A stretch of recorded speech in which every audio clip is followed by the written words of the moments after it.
cette vidéo, je vais vous montrer la technique du grafting. Donc, pour réaliser cette technique, vous avez besoin d'une aiguille à laine, comme ça. Le grafting, à quoi ça sert? Ça sert à rejoindre deux parties en jersey ici, avec une couture, en gros, mais invisible. C'est-à-dire qu'entre cette partie et cette partie, quand on aura fait le grafting ici, on verra rien. Ça ne fera pas une couture, un bourrelet, etc.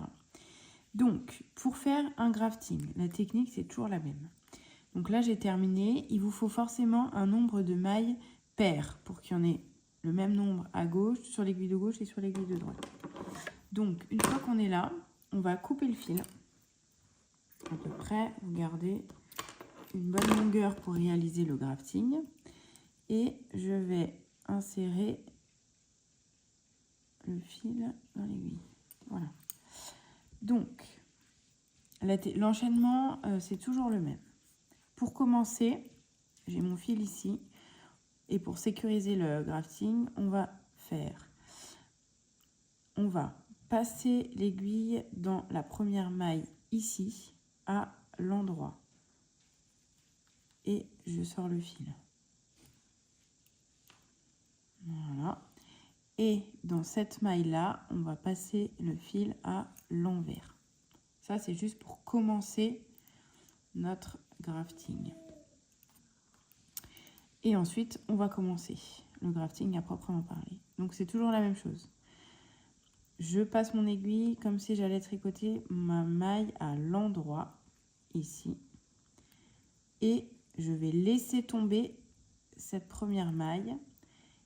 Je viens ensuite passer l'aiguille dans la deuxième maille comme si j'allais la tricoter à l'envers. Voilà. Et sur l'autre aiguille, on va faire l'inverse. Je passe mon aiguille comme si j'allais la tricoter à l'envers. Je la fais tomber. Et je passe mon aiguille ici comme si j'allais la tricoter à l'endroit. Et on continue. Je passe l'aiguille ici à l'endroit. Je la laisse tomber et je viens passer le fil ici comme si j'allais la tricoter en arrière. Sur la deuxième aiguille, je passe le fil à l'envers, enfin comme si j'allais la tricoter à l'envers.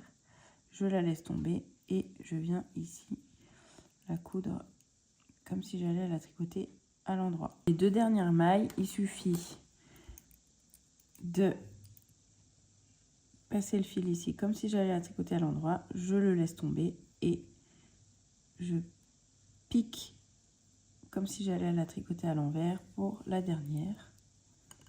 Voilà. Donc, voilà le résultat final. Là, c'est un petit échantillon.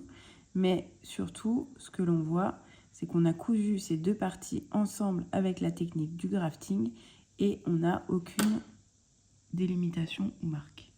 Voilà. Ça, c'est l'intérêt du grafting. Et le rendu que vous devez avoir, c'est ça.